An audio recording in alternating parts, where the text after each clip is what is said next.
America's top diplomat in South Asia just stopped short of calling China a loan shark.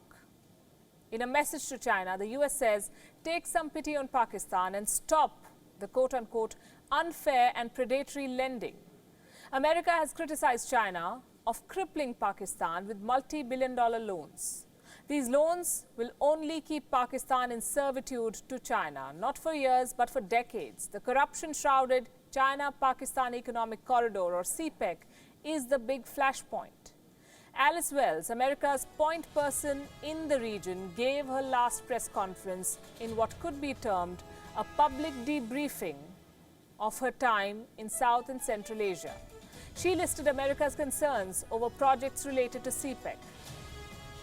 First of all, there's no transparency, as is often the case with China's shenanigans. Second, unfair profits to Chinese firms. Recently, Chinese power companies scammed Pakistan for $680 million, a story we reported. This is just a drop in the ocean. Chinese investment under CPEC is valued at over $60 billion. Many skeletons may be waiting in the CPEC closet. This is not the first time that Alice Wells has warned that China's friendly loans to Pakistan are in fact a debt trap. In 4 to 6 years, when the repayments for these loans begin, Pakistan may have to empty its coffers each time an interest payment is due to China. Pakistan will not be able to help itself. So Alice Wells said, China must either waive debt or renegotiate the loans and create a fair and transparent deal for Pakistani people. How do Pakistan and China respond to all this? In unison. It seems they wrote the response together over a con call. Or more likely, China dictated, Pakistan noted. Here's what both the countries say. It is an all-weather friendship. The timing is just right. The two countries are celebrating the anniversary of the 69 years of friendship. First, let's give you the Pakistan standpoint. Pakistan says Alice Wells' comments on their debt obligations are contrary to facts. Pakistan claims total public debt relating to CPEC projects is less than even 10% of the total debt. It comes with a maturity period of 20 years, meaning no need to pay back China right away. They have time. That's it. Pakistan just reiterated the terms of the deal and left it at that. Perhaps it is too big a burden to talk about in public, and the US is too big a power to offend. On the other hand, China's response was characteristic.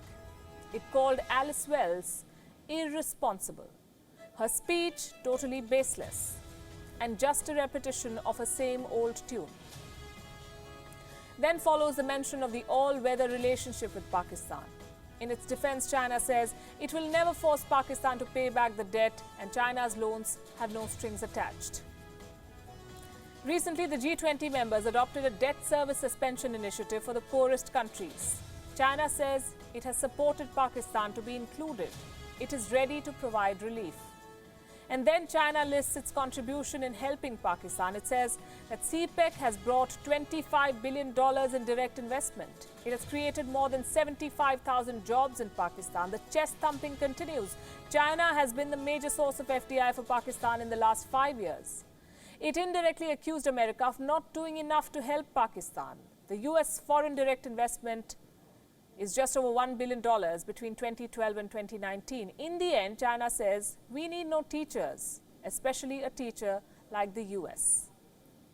So here's the list. Locusts, the COVID-19 pandemic, poverty, terrorism. The economic cost for Pakistan is going to be huge. Recovery will require more than the help that China has to offer. Imran Khan had earlier termed Alice Wells' comments as nonsense. He can hardly afford to do that now. Not politically, certainly not economically.